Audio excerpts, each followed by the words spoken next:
Bonjour la famille, j'espère que tu vas bien, ça fait vachement super plaisir de te retrouver pour ce nouveau vlog. Nouveau vlog un peu chill, tranquille, tu vois, on est en mode décontracte à la maison. Et suite à vos différentes demandes, vous avez souhaité qu'on parle un petit peu de C63, mais aussi combien ça coûte. Ça va bientôt faire 1 an que j'ai cette voiture, et donc on va aborder le sujet l'essence, l'entretien, l'assurance. Et puis, s'il y a d'autres choses, on abordera d'autres sujets. Mais avant d'aller plus loin, je te rappelle que si t'es pas encore abonné, je t'invite à t'abonner en cliquant juste ici. Et puis, comme dit l'autre, un petit pouce bleu, ça fait toujours plaisir. Et surtout, ça encourage. Et puis, de toi à moi, je t'encourage à aller voir ma dernière vidéo. Il y a 10 000 likes à valider pour qu'on puisse faire un nouveau tuning si tu veux voir des nouvelles modifications sur l'Amiral. Ça y est, c'est parti, on va y aller. Du coup, ce que je te propose, c'est qu'on va se mettre une petite musique d'ambiance, là, tu vois, juste maintenant. Voilà, c'est un petit peu mieux comme ça.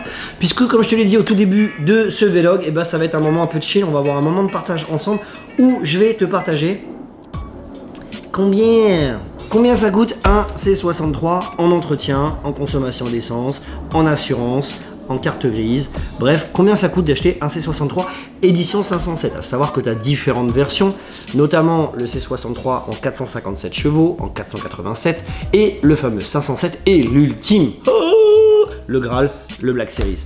Bon, moi j'ai pas la chance d'avoir un Black Series, j'ai le modèle juste en dessous, mais bon, c'est déjà quand même plutôt pas mal. Premier des petits conseils, quand j'achète une voiture, à chaque fois ce que je fais, c'est que je me fais un petit porte-document là, comme celui-ci, dans lequel je vais t'amener à archiver tout ce qui va se passer durant la durée de vie de la voiture, que ça soit son entretien, les pièces tuning que je vais mettre dessus, au moins tout est consigné dedans et ça me permet d'avoir une visibilité claire déjà à moi, et puis aussi le jour où je vais décider à vendre ma voiture, que le nouveau propriétaire puisse avoir aussi en quelques pages, avoir directement l'état des lieux et de ce qui a été fait sur la voiture en toute transparence. Ça, c'est super important.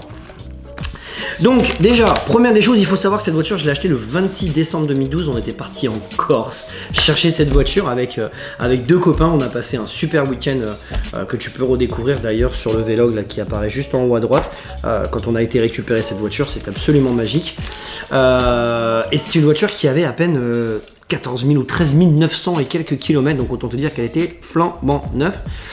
Et aussi, quand j'ai négocié cette voiture avec le garage chez qui je l'ai acheté, on avait convenu que c'était moi qui ferais l'entretien puisque j'avais réussi à négocier une certaine somme sur le montant de la voiture. Du coup, j'ai eu un premier entretien qui était à faire, qui normalement était uniquement la vidange et les bougies, puisqu'on arrivait à la période où il fallait faire ces 2 opérations. Niveau entretien, j'ai habitude d'aller chez un spécialiste AMG. Je suis pas très fan des concessions Mercedes à la base parce que les prix, je trouve, sont souvent démesurés. Le travail est pas super bien fait et d'ailleurs ma dernière expérience en concession me conforte mon choix à retourner chez un spécialiste AMG plus que d'aller en concession Mercedes. Ce qui est important, c'est que le protocole d'entretien AMG est respecté chez un spécialiste puisqu'il a tout l'ordinateur avec le logiciel qui donne step by step toutes les étapes de la révision de la voiture. Donc ça, c'est un très gros point. Et surtout, c'est consigné électroniquement. Du coup, c'est hyper important parce que en fait, quand tu vas être amené à vendre ta voiture ou même quand toi tu vas acheter un C63, la première des choses que tu regardes, c'est l'entretien. Est-ce que la voiture est suivie? C'est un moteur qui est réputé à être solide, qui a pas de défaut majeur en termes de défaillance mécanique, mais par contre, il y a un truc sur lequel il faut être irréprochable, c'est vraiment l'entretien. Au niveau de l'entretien, donc moi quand j'ai récupéré la voiture, on a fait un peu l'état des lieux, on a commencé par une grosse révision. La première révision que j'ai faite, c'était notamment la vidange, ça c'est la base. Les bougies, parce que ça nécessitait le changement des bougies. J'avais demandé le devis pour faire la boîte de vitesse et le différentiel arrière, mais en fait on n'était pas arrivé à l'année où il fallait le faire, donc c'était pas nécessaire de l'entreprendre. Et le remplacement du filtre à air qui était à opérer à ce moment-là. Également, le liquide de frein qui lui était à faire puisque c'était à la périodicité. C'est une facture qui m'a coûté très exactement 597,77 € avec une petite remise de 10% et j'ai eu le filtre à air qui était offert de la part de mon garage préféré qui s'appelle APG. Je vous mets le lien juste en bas parce qu'ils sont tellement géniaux qu'ils méritent un petit peu de pub. Du coup, 597,77 €, ça a été ma première révision. Comme j'avais un contrôle technique qui était à finaliser pour faire ma carte grise, eh bien, j'ai eu la mauvaise surprise de me rendre compte que j'avais une défaillance typée usure anormale ou présence d'un corps étranger sur les pneus avant gauche et avant droit, et également une défaillance majeure sur le pneumatique arrière gauche et arrière droit. En gros, mes pneus étaient juste cuits. En fait, j'ai eu la mauvaise surprise le jour où j'ai passé le contrôle technique. Je suis arrivé en mode qu'est-ce qui se passe? Je passe mon contrôle technique, j'ai une voiture, elle a 13 000 bornes, wouhou, elle va passer les yeux fermés. J'ai 4 pneus neufs, sauf qu'en fait, ce qui s'est passé, c'est que la voiture a été stockée plusieurs mois avec une surpression au niveau des pneus. Et du coup, en fait, les pneus se sont craquelés. Et dès qu'on a commencé à rouler avec la voiture, et puis de faire peut-être aussi un petit donuts avec,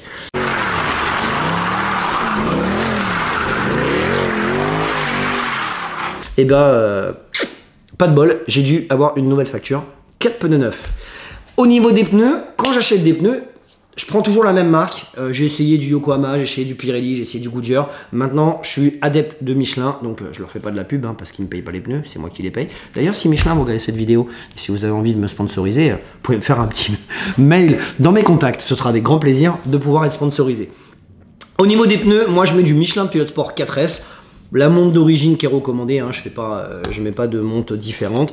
Du coup, l'opération de pneus m'a coûté quand même 889,38 €, montée équilibrée avec un contrôle de parallélisme que j'avais fait ce jour-là pour m'assurer que la voiture était nickel.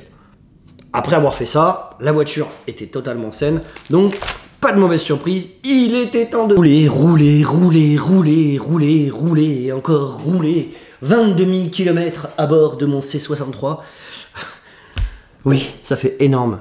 Mais bon, elle était tellement en découvert kilométrique que c'était pas très grave de lui mettre des kilomètres. Donc du coup, on est parti à Brescia, on est parti à Monaco 2-3 fois, on est parti faire le tour de l'Europe de l'Est, on est parti de nouveau à Brescia, on est parti en Croatie, on est parti en Slovénie, on est monté jusqu'en Autriche, puis on est redescendu à Monaco, puis on est rentré enfin à Montpellier. Gros, un gros road trip de plus de 3000 km où tu pourras découvrir également le nombre de pleins que j'ai pu mettre qui était absolument ahurissant.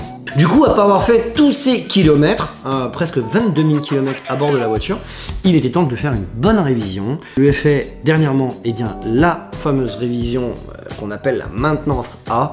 La maintenance A, c'est vraiment la base de l'entretien au niveau d'une voiture, c'est-à-dire c'est simplement la vidange avec le changement du filtre à huile. Cette opération, une vidange filtre à huile, ça coûte vraiment pas... Je pensais que ça coûterait beaucoup plus, même si ça coûte quand même un peu de sous, quand même.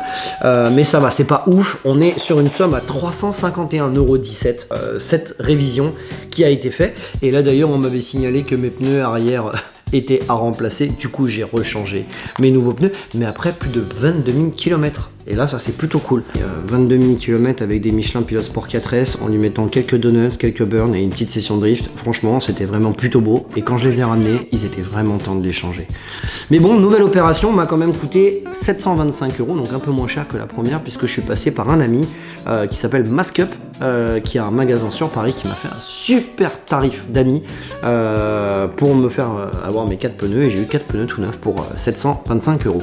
Du coup, tu peux voir l'addition entre les deux révisions, 2 changements de pneus dans l'année. Ça fait déjà une certaine enveloppe pour la partie entretien. Et on va clôturer le premier chapitre. Deuxième chapitre, on va parler assurance. Alors l'assurance est très compliqué de pouvoir vous partager parce que chaque situation individuelle est complètement différente de par son âge, de par son métier, de par sa situation familiale. Il y a tellement de facteurs qui sont amenés à rentrer en compte que il y a une vraie variante de tarif d'une assurance à une autre. Mais je tiens à te dire quand même que pour l'assurance, moi je passe par la compagnie Alliance Assurance et pour la première fois, malgré mon âge, parce que j'ai 39 ans, 50% de bonus, pas d'accident responsable, bref, le profil idéal, et bien figure-toi qu'un C63 édition 507 c'est un petit peu dur à assurer. Et surtout, franchement, je crois que j'ai jamais payé aussi cher une assurance à l'année. Pour te donner une idée, j'ai une assurance alors full, corporel full, enfin bref, toutes les options possibles imaginables, même si qui n'existent pas. J'ai même eu, ils ont créé une assurance spéciale pour moi, tu vois, une assurance gold, tu vois le délire. Tellement elle est gold, elle me coûte les yeux de la tête, frérot. Faut faire une pause là. T'as redit frérot, mec, il faut pas dire frérot, parce qu'après, les gens qui vont regarder, ils vont dire putain, tu sais que t'as pas de personnalité. Ah ouais, c'est vrai, après ils vont dire que je recopie comme sur certains youtubeurs, il faut pas le faire, t'as raison.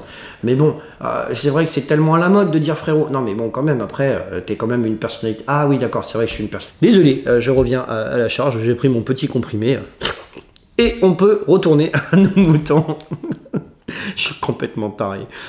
Donc au niveau de l'assurance, grosso modo, faut compter un budget entre 1500 et pour moi ça me coûte presque 1700 € à l'année. Autant te dire que ça fait vachement super mal pour être assuré.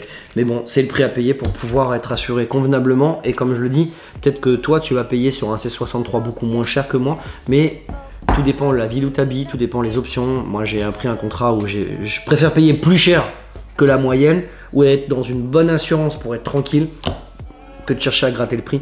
Parce que l'assurance, c'est quand même vachement super important. Fin du chapitre.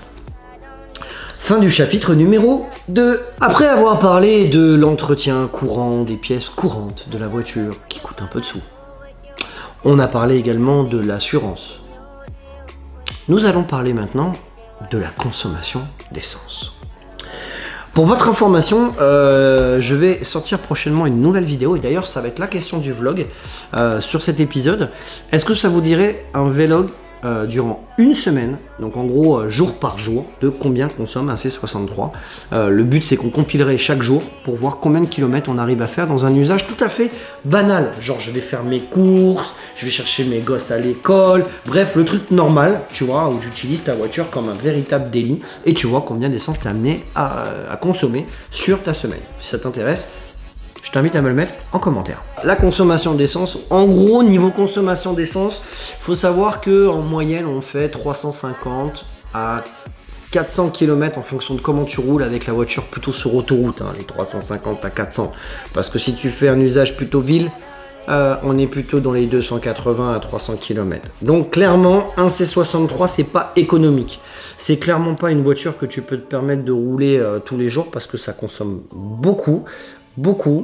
Et puis en même temps, bah, c'est une voiture où tu prends tellement de plaisir à rouler avec que honnêtement, dès que tu approches un certain tunnel ou dès que tu passes dans une rue où les bâtiments sont un peu rapprochés, tu ne résistes pas à l'appel du rugissement du 507. Un jeune tunnel.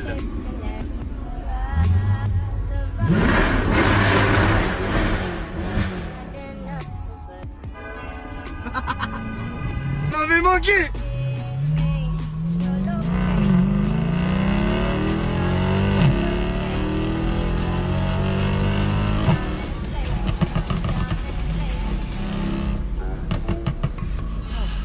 Dingue de cette caisse.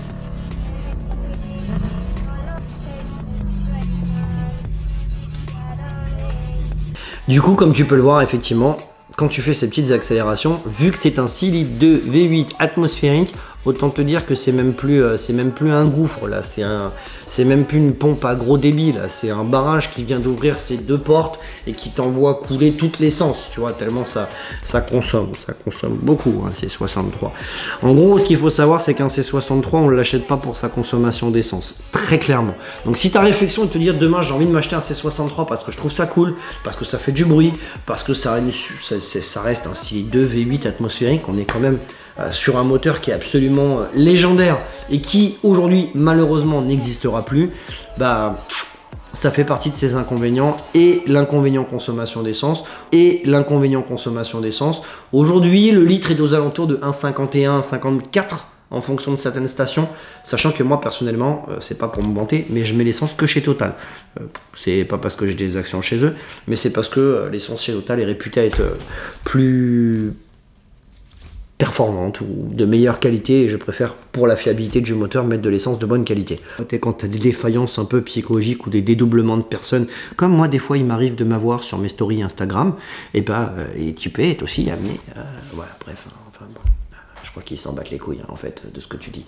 Oui, on va passer au chapitre numéro 4. Chapitre numéro 4. On va parler en chapitre de tuning. Combien ça coûte de tuner un C63 édition 507? Alors, par rapport aux autres voitures que j'ai pu avoir dans le passé, on est sur des pièces qui coûtent quand même nettement plus cher. Pour te donner une idée, en prix catalogue, une ligne Miltech t'es grosso modo sur du 3000 €, la ligne complète. Pour une ligne complète Armitrix sur un C63, on est plutôt dans les 7000 € avec le système de valve, les embouts et tout, on dépasse les 7000 € largement, tu vois. Donc tu as quand même un sacré gap. Donc à savoir que si demain tu décides d'acheter, hein, j'ai passé ces sauces, tu vois, et là ça a bugué. Et il y a eu un bug 404 entre les deux. Si demain tu décides d'acheter un C63, il faut savoir que les pièces tuning ça coûte quand même relativement cher. Donc dès que tu veux avoir des pièces un peu de qualité, tu t'en sors pour une certaine enveloppe. Après il existe d'excellents, comment on peut dire ça, artisans, parce que je pense que les mecs qui créent des lignes d'échappement sont des artisans, comme ProWeld qui est extrêmement connu.